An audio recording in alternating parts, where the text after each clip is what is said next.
Good morning. I have this story in my head that I just have to get out. It's a true story actually. Um, Everybody knows about Chernobyl, pretty much everybody in the world, but they don't know that in Russia during the Cold War, starting directly after World War II, up until very recently actually, there was another nuclear disaster in Russia.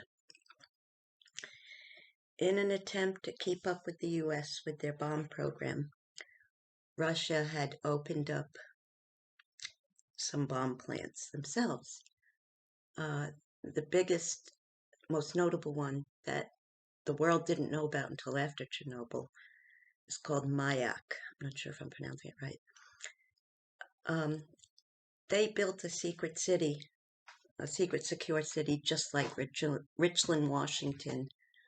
In our country where we had families and they had the best of everything.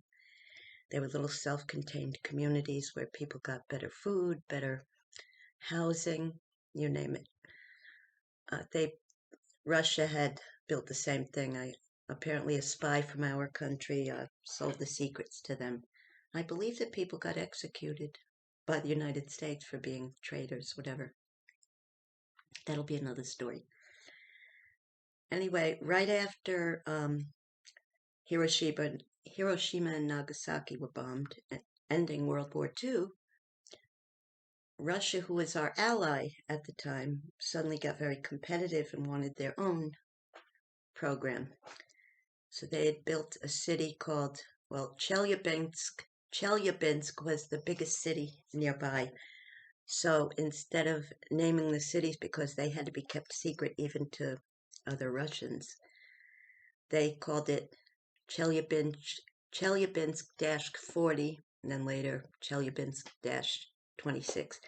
Now they had these secret cities all over Russia, where the workers and their families were provided housing, extra good food, and that's a big deal when there was a famine going on in the rest of the country.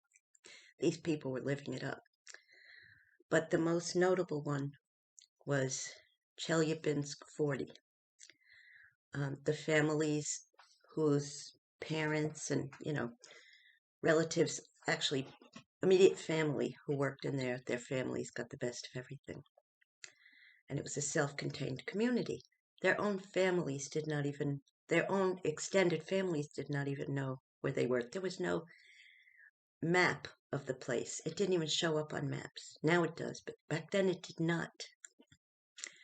To get their mail, it was Chelyabinsk 40, and I guess somebody went to the post office and got it so that nobody would geographically know where the place was.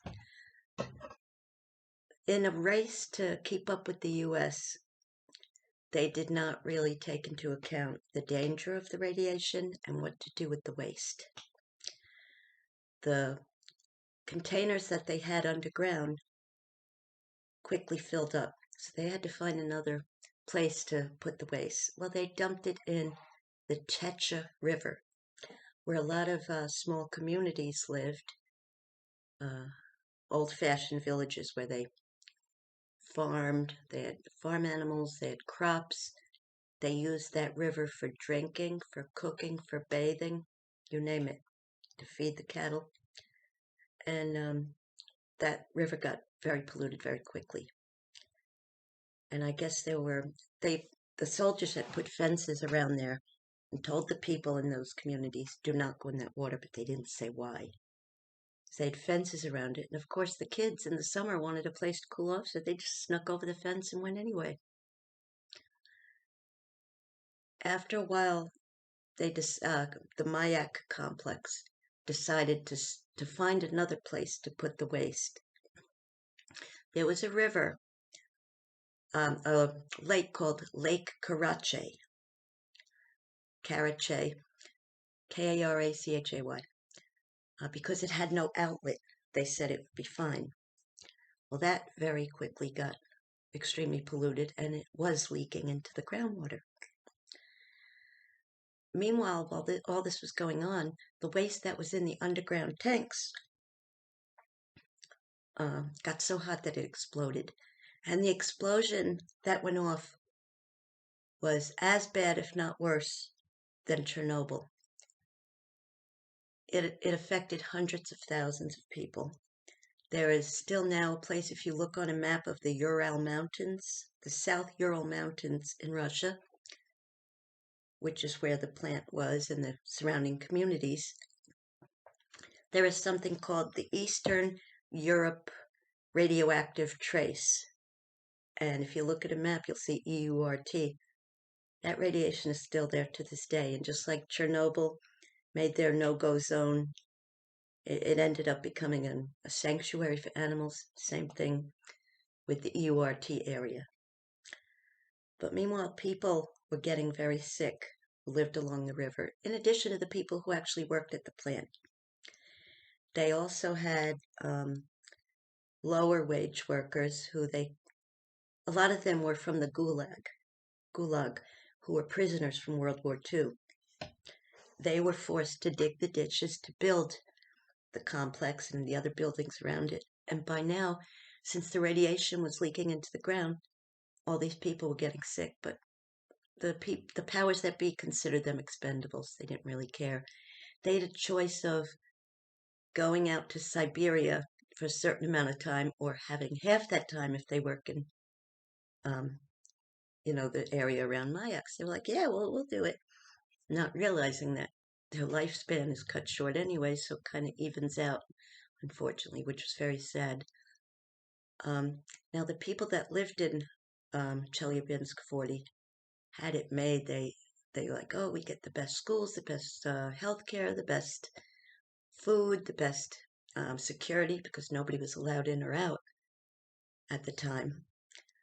And they even started getting sick. After Chernobyl happened, then it came public knowledge that this disaster happened. Not only this disaster, but there were a couple other things that happened.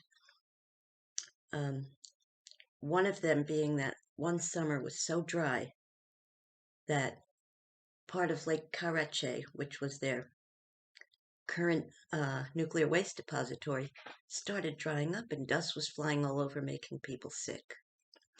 So the government decided to relocate some of these villages along the Techa River. Unfortunately, the people that they moved first were the people that were ethnic Russians. They did not give the people that were ethnic Muslims the same, they're called Tatars, Tatars. They did not give them the same privileges, so they continued to get sick. It's very sad what happened. This went on for years, okay, big cover-up. Not until years later did the people working in the plant, as well as the people in the outlying areas, found out that they were getting sick because of radiation. In those days, doctors were not even allowed to put on their death certificate radiation disease. They had to put something like heart disease or stroke. They started blaming they said that if you drink a lot of liquor, it'll erase a lot of vodka and stuff. It would erase the radiation in your body. They started saying that these people are sick because they're drunk, they're lazy, whatever. I mean, which was horrible, horrible way to treat people.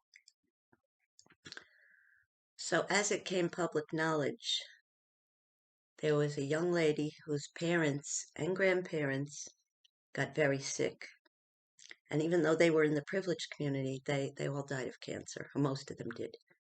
This lady, who I follow on Instagram, I'm trying to think of her name, shame on me, she made it her mission to get justice for the people, especially living in the outlying areas, to get medical compensation, to get a financial compensation, because what little the government gave them was barely enough to even live on. They couldn't grow crops anymore. Some of them had to anyway, they'd starve. So, of course, it's in the milk they're drinking from the cattle. It's from the cattle themselves, the meat they're eating, the fish they're catching in the Techa River, the crops they're growing. And for all those years before they knew it was radioactive, they've been eating it. So generations of people not only getting cancer, but they were having deformed babies, and the babies would die, or they'd grow up with a lot of things wrong with them where they couldn't even produce into future generations. Sometimes it skipped a generation from grandparent to grandchild. So this woman was determined to get some justice. She had law training, but it is not known whether she actually became a lawyer, but she had enough legal knowledge that she was able to help fill out applications. She did this all on a voluntary basis. She did not get paid for it. She was determined to get, and she had children too. So she did not want to get them to get sick. The government found out she was helping people, and this is fairly recent, like after the 2000s started. They called her a traitor and stuff, and they were going to arrest her. She actually managed to get out of the country with her children, and they were given asylum in France. I don't know if that's where they still are. Better to not know because, you never know what'll happen. So it's better that they have their privacy. Excuse my dog barking in the background. Shut up! So,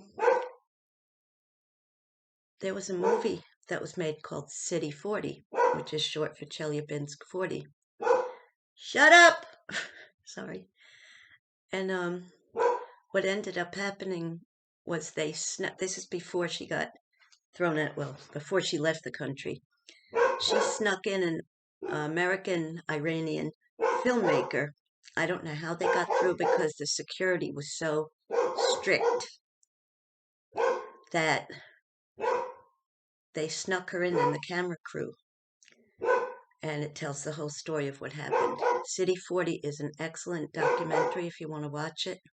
I definitely recommend it. I think you can find it on Netflix. And I just didn't know if you knew this piece of history, but let's pray for those people. Okay? See you again soon.